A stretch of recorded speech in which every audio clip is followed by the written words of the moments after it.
श्वास श्वास सुमरन करो, वृथा श्वास मत खोए, और ना जाने इस श्वास का आवन हो न हो। भैया इसलिए तुम्हें मानव तन मिला है ना, तो वृथा मत खो। देवता भी मनुष्य तन पाने के लिए तरसते हैं। हमें मनुष्य तन मिल जाए ना, देवता कहते हैं हम प्रभु को पा लेंगे, और हम लोगों को तो मिल गया। हम लोग कितने बाबरे और पागल हैं भैया कि हम लोग मनुष्य तन पाकर प्रभु को नहीं भज रहे।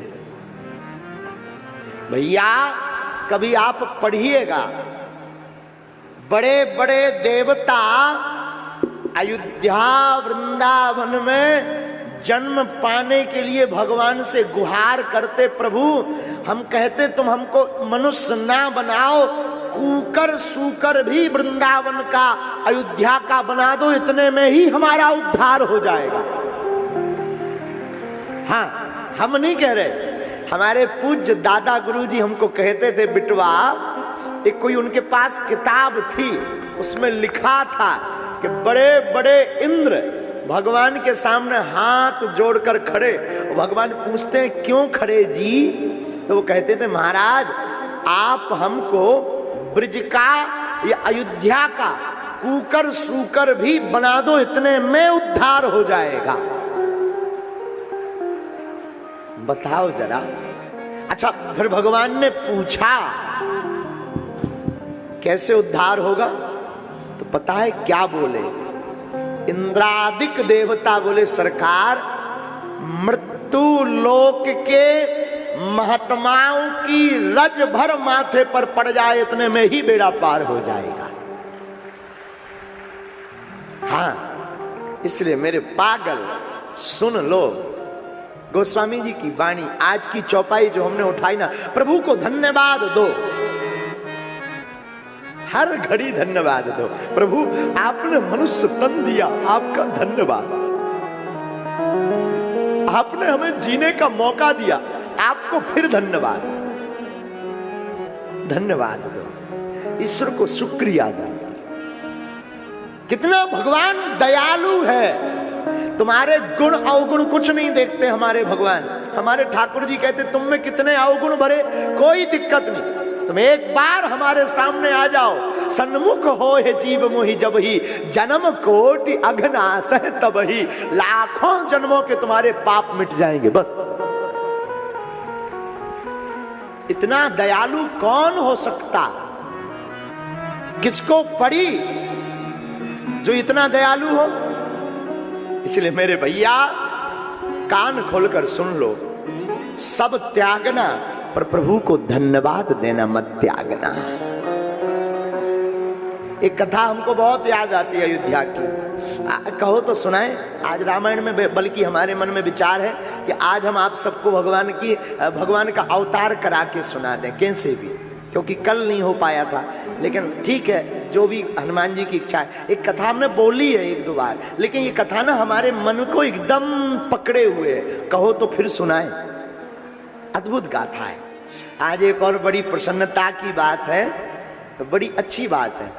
आज ये जितनी मंडली बैठी ना, ये सब हमारी पुरानी मंडली बैठी है मंच पर, जो आज से 5-5, 6-6 साल पहले कथाओं में साथ में गाते बजाते थे। हमने आज इनको स्पेशल बुलाया है दमोह में। क्यों? टीवी पे आने के बाद तो ये परिपक्व लोग आ गए। परिपक्व का मतलब जो शास्त्रीय संगीत में परिपक्व है, जैसे भी हैं टूटे फटे, लेकिन उसके पहले जो पीछे वाली टीम बैठी ना, ये वह लोग हैं जिन्होंने हमें टीवी तक भेजा है। और हमने परसों जानबूझकर इनको फोन लगाया सबको, हमने कहा बिटवा इधर आओ। तो बोले गुरुजी किस लिए? अब आपके यहाँ तो सब कुछ फुल है, खूब कलाकार हैं।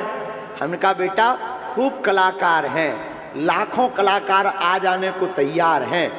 फोन तो ठीक है, नाम पर पता कर लें कि गुरुजी ने याद किया तो वो बिना दक्षिणा लिए हमारे साथ बजाने को तैयार हैं। लेकिन आप वो हो जब हमें कोई जानता नहीं था तब आपने गीत सुनाए। हाँ, तो हम आज बड़े खुश भी हैं। और सब बच्चे, पूरी मंडली हमारी, ये जो पीछे बैठी ना साहब, ये पांडे जी बढ़िया ऑर्गन बजाए हमारे साथ। आप सुनकर चौंकेंगे। हमारी जिंदगी की पहली कथा सुनील पांडे जी ने अपनी ऑर्गन से संगीतमय बजाई थी, पहली कथा। और आज भी हमें याद है, पांडे जी के पास छोटा ऑर्गन था और हम अपना आसन खुद लगाते थे तब। इतने चेला नहीं रहते थे, अब तो VVIP हो जाता है सब। पहले खुद ही सब ठीक ठाक करते थे कि मंच ठीक जच रहा कि नहीं, माइक ठीक ठाक है। और माइक जब तक एक संभालो तब तक दूसरा करता था ची, और वो पकड़ो तो तब तक दूसरा करता। बड़ी मुश्किल से पूरे 7 दिन निकलते थे। लेकिन पहली कथा हमारी पांडे जी ने ऑर्गन पर बजाई थी, पहली कथा। आज हमारी मंडली, हमें बड़ा आनंद आ रहा। बहुत दूर बिछड़ गए थे। सच ये है कि लगभग 4 साल हमसे ये लोग बिछड़े रहे। परसों अचानक रात को हमें याद आया कि दमोह में एक नई लीला शुरू की जाए। दमोह के मंच पर हम उन लोगों को लावें जिन्होंने हमें यहां तक पहुंचाया तो हनुमान जी ने है, कृपा तो हनुमान जी ने की। पर भैया, हमने हनुमान जी को तो प्रत्यक्ष देखा नहीं कि बंदरा रूप में है, कि पूंछ वारे है, कि मूछ वारे, हमने नहीं देखा। हमें तो आप लोगों में ही हनुमान जी नजर आते। हमें लगने लगता, जब आप लोग कथा में, अभी जब माता जी नृत्य कर रही थी ना, हमें ऐसा लग रहा था मानो भक्ति महारानी स्वयं नाच रही। कोई जब आंसू भर करके गदगद हो जाता, हमें लगने लगता, क्योंकि हनुमान जी की आदत है, जब हनुमान जी सरकार ना, हमारे सरकार जब कथा सुनते ना तो हाथ जोड़कर कथा सुनते, और बात बात पर उनकी आंखों में आंसू आ जाते। और जब कोई सामने बैठकर ऐसा भाव लगता ना, हमें लगने लगता सरकार यहाँ बैठकर कथा सुन।